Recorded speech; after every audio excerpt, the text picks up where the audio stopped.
presented by Axis Music.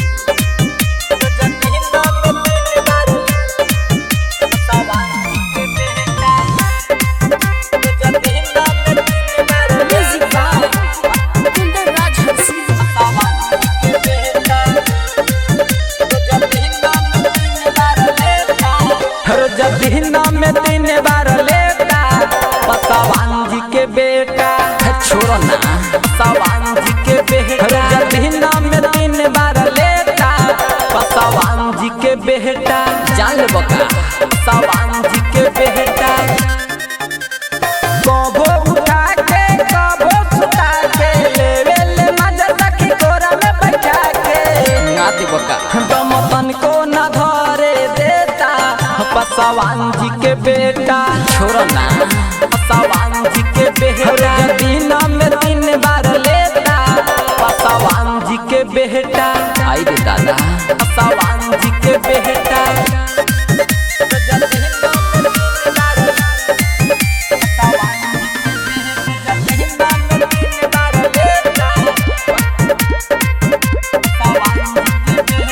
मरद के दर्द से तंग हम बानी 5 मिनट में क देवे पानी पानी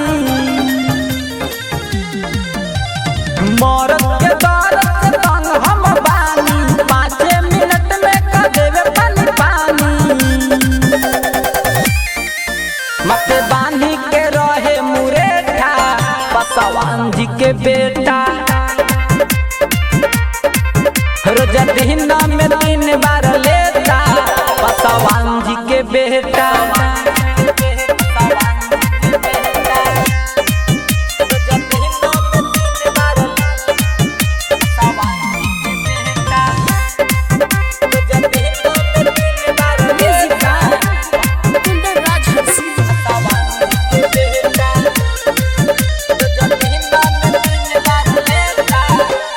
लरे में पीछे कब हटे न जल्दी नंबर सखी हो निखिल बेदर्दी लरे में पीछे कब हटे न जल्दी नंबर सखी हो निखिल बेदर्दी पवन पार्सल बने ले नेता पसवान जी के बेटा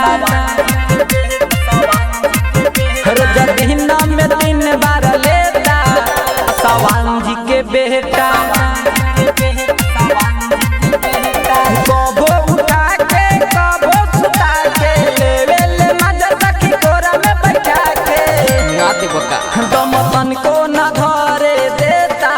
पसवान जी के बेटा छोड़ो ना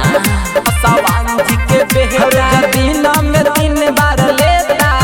पसवान जी के बेटा आई रे दादा पसवान जी के बेटा।